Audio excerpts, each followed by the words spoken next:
തിരുവനന്തപുരം വർക്കല കുരക്കണ്ണിയിലെ ജനവാസ മേഖലയിൽ കക്കൂസ് മാലിന്യം തള്ളുന്നതായി പരാതി. പലതവണ പോലീസിലും ബന്ധപ്പെട്ട അധികൃതർക്കും പരാതി നൽകിയിട്ടും യാതൊരു നടപടിയും ഉണ്ടാകുന്നില്ലെന്നാണ് നാട്ടുകാരുടെ ആരോപണം. കുരയ്ക്കണ്ണി പാറയിൽക്കാവ് ക്ഷേത്രത്തിന് സമീപം രാത്രികാലങ്ങളിലാണ് കക്കൂസ് മാലിന്യം തള്ളുന്നത്.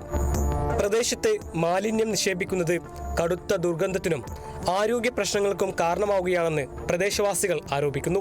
സംഭവത്തിൽ പലതവണ പോലീസിനും ബന്ധപ്പെട്ട അധികൃതർക്കും പരാതി നൽകിയിട്ടും ഇതുവരെ യാതൊരു നടപടി ഉണ്ടായിട്ടില്ലെന്ന് വാർഡ് കൗൺസിലർ അനില പറഞ്ഞു.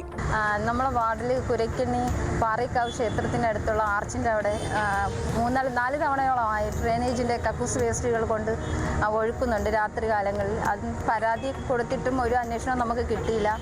CCTV ക്യാമറ പരിശോധിച്ചു. അത് കണ്ടപ്പോൾ നമുക്ക് വണ്ടി നമ്പരൊന്നും നമുക്ക് കണ്ടെത്താൻ കഴിഞ്ഞിട്ടില്ല. ക്ഷേത്രത്തിലേക്ക് എത്തുന്നവർക്ക് പോലും ഈ ദുർഗന്ധം വലിയ ബുദ്ധിമുട്ടാണ് ഉണ്ടാക്കുന്നത്. മഴക്കാലത്ത് ഈ മാലിന്യങ്ങൾ മറ്റ് സ്ഥലങ്ങളിലേക്കും വ്യാപിക്കുന്നതായി നാട്ടുകാർ ചൂണ്ടിക്കാട്ടുന്നു.